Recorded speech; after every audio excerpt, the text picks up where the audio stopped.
Les chutes avant, très important en combat. 90% des blessures en combat proviennent généralement d'une mauvaise chute. Avant même que vous ayez pu vous défendre, si vous ignorez les chutes, vous risquez d'être blessé et de vous retrouver diminué avec une jambe ou un poignet cassé. En apprenant à chuter correctement, on apprend la distance entre l'attaquant et soi-même, et dans le même temps, on occupe une position d'où l'on peut dominer la situation. C'est très important, car on veut toujours contrôler la situation, spécialement en cas d'attaque surprise.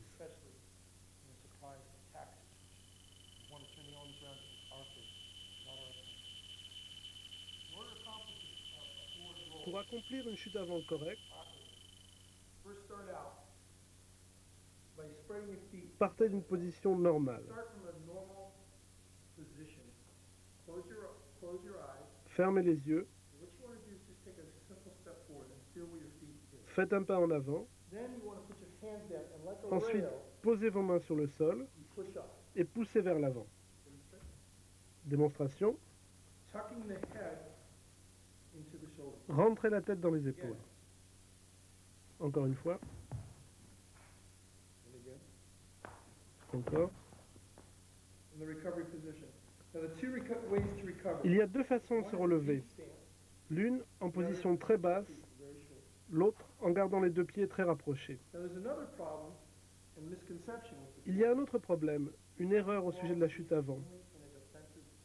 Certains la voient uniquement comme un moyen de défense, mais en réalité, pour un homme de son gabarit, la chute avant devient une arme très dangereuse. Une arme qui permet, en utilisant son poids de corps, de piéger l'adversaire et de l'amener au sol.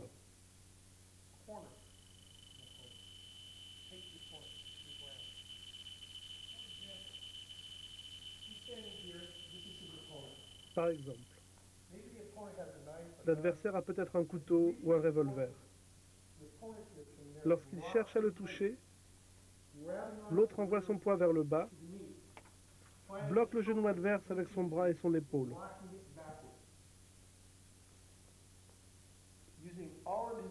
Utilisant tout son poids, il va faire basculer la jambe, renversant tout adversaire, spécialement un adversaire plus grand et plus fort.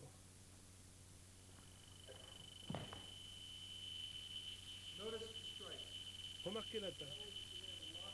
Non seulement il a fracturé la jambe avec tout son poids, mais quand il chute, ses pieds sont prêts à frapper.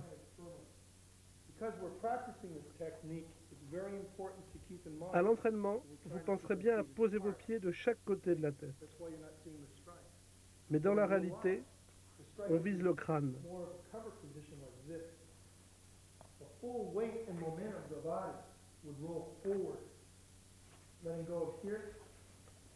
Ensuite, on se relève avec tout le poids du corps qui vient écraser le crâne.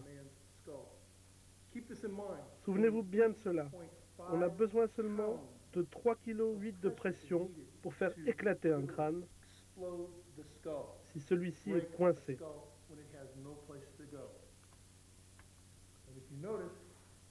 Ici, sa tête est posée sur le sol. Où pourrait-il aller? C'est une technique mortelle et très rapide si on l'exécute correctement.